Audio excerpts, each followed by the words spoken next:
Eu queria falar com vocês hoje sobre o poder das palavras. Você acha que as palavras têm poder? Aquilo que nós falamos, você acha que tem influência? O que eu falo pode beneficiar ou prejudicar alguém? Ou pode beneficiar e prejudicar a mim mesmo?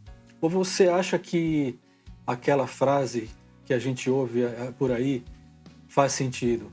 Palavras são palavras, nada mais que palavras. O que você acha? É interessante nós verificarmos que as palavras são muito usadas como ferramenta nos dias de hoje. Hoje nós vivemos uma época motivacional. Por exemplo, no esporte, nós vemos preleções antes dos jogos, antes das competições. Os técnicos, os líderes dos times falam palavras de ordem, falam palavras de vitória, falam palavras positivas para que a equipe se anime, para que a equipe entre no clima, para que a equipe imagine que vai ser vitoriosa, para que a equipe fique coesa e que ganhe aquela competição, ganhe aquele jogo. E também nós vemos nas empresas, elas têm o seu objetivo de vendas, têm o seu objetivo de conquistar cada vez mais clientes. E as equipes são reunidas e sobre elas são lançadas palavras de ordem, palavras positivas, palavras para que elas alcancem objetivos que parecem até inalcançáveis, mas que com a força das palavras elas poderão atingir então essa meta desejada. Nós vivemos então numa época extremamente motivacional. E como não podia deixar de ser, nós entrando no âmbito da igreja evangélica, eu estou no âmbito de igreja evangélica, e lá nós vemos também essa questão motivacional que entrou com muita força. Nós vemos confissão positiva, nós vemos declaração positiva e são usados textos da Bíblia para isso. Um dos textos que é usado está lá no capítulo 18, versículo 21 do livro de Provérbios. Diz o seguinte: a morte e a vida estão no poder da língua. Então esse texto é muito utilizado para dizer o seguinte: palavras não são palavras, elas têm poder, você precisa falar. Você precisa repetir, você precisa declarar, você precisa falar que vai acontecer para poder acontecer. E também nós temos lá na carta de Tiago, no capítulo 3, versículo 5, diz o seguinte: assim também a língua é um pequeno membro e gloria-se de grandes coisas. Vede quão grande bosque um pequeno fogo incendeia. Então esses versículos são usados dentro das igrejas para levar as congregações a se sentirem mais motivadas, porque é fato que dentro das igrejas entram pessoas desesperadas, pessoas com baixa autoestima, elas então são levadas a confessar positivamente as coisas sobre a vida delas. Isso é um movimento, isso é uma coisa que está acontecendo em todo o mundo e nós fazemos parte de todo esse contexto. É claro que é desejável que nós sempre falemos coisas boas. É bom falar coisas boas para as pessoas, é bom incentivar as pessoas. Como é bom quando nós mesmos somos incentivados, como é bom quando falam coisas boas ao nosso respeito. O próprio Jesus disse que o que contamina o homem é o que sai da sua boca, portanto tem influência aquilo que nós falamos. E a Bíblia diz também: cada um diga ao seu companheiro, esforça-te e tem bom ânimo, para que todos incentivem um ao outro a serem melhores, a serem vencedores. Mas sabe o que acontece? Eu fiquei muito maravilhado com um texto que eu li recentemente, em que Jesus deu uma nova dimensão à questão do uso das palavras. E esse texto está lá em Marcos 11, 23, eu gostaria de ler para você agora. Porque em verdade vos digo que qualquer que disser a este monte, ergue-te e lança-te no mar, e não duvidar em seu coração, mas crer que se fará aquilo que diz, tudo o que disser lhe será feito. Veja só que grande afirmação. Jesus está falando aqui sobre o uso adequado das palavras. E Jesus é maravilhoso.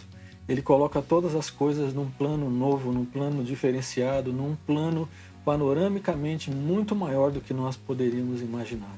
Então veja só, ele disse qualquer pessoa que disser, disser tem a ver com o uso das palavras, tem a ver com abrir a sua boca e falar audivelmente. Então Jesus diz, qualquer um que disser, que falar, que proferir palavras, e não duvidar em seu coração. Veja só, ele está ampliando o uso das palavras. Não basta simplesmente uma declaração repetida, mas ele está dizendo, não duvidando em seu coração, mas crer que se fará aquilo que diz. Então veja só, são 3 passos importantes.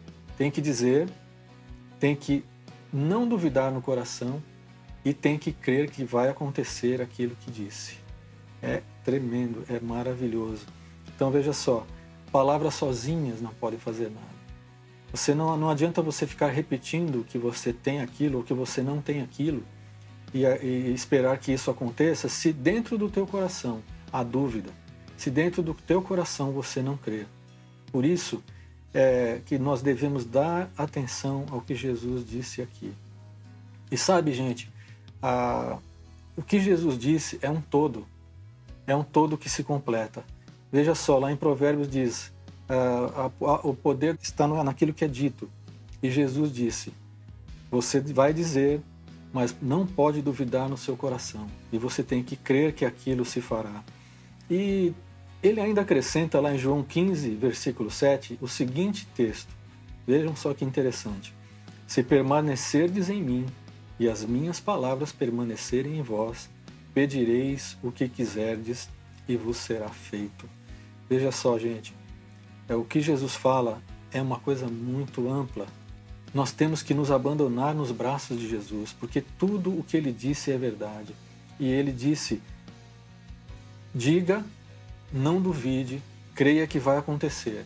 E disse mais, se as minhas palavras permanecerem em vocês, e se vocês permanecerem em mim, vocês vão pedir tudo o que quiser e será feito.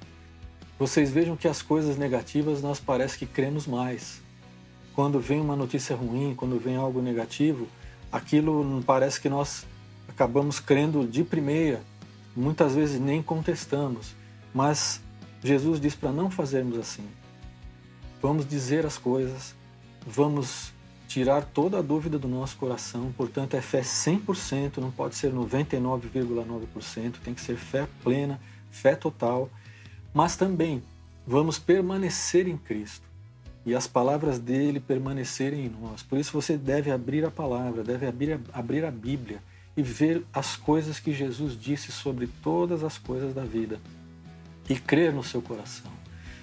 Somos desafiados então por Jesus a termos uma fé bíblica, uma fé baseada naquilo que Jesus disse. Vamos então olhar para o que ele falou e deixar fora toda a incredulidade. Vamos crer muito. Não, crer muito não, crermos totalmente, porque Jesus garante. Sabe, gente, já que Jesus garante, eu queria falar com você uma coisa muito importante. Nós estamos vivendo dias muito conturbados. Hoje mesmo tivemos notícia de mais um terremoto. São 2 terremotos em sequência em lugares diferentes no mundo e muitas coisas acontecendo. No meu coração há uma indicação que isso é um sinal que Deus está dando ao mundo. As coisas estão acontecendo e eu te incentivo neste instante a receber Jesus no seu coração, se você ainda não recebeu.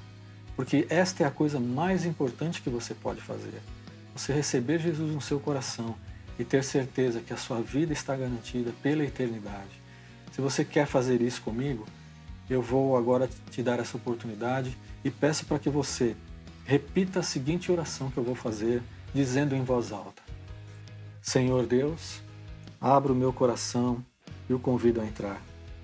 Perdoa os meus pecados, eu hoje me arrependo de todos eles. Enche minha vida com Teu Espírito Santo e eu vou andar contigo todos os dias da minha vida. E também vou morar contigo no céu. Oro em nome de Jesus. Amém.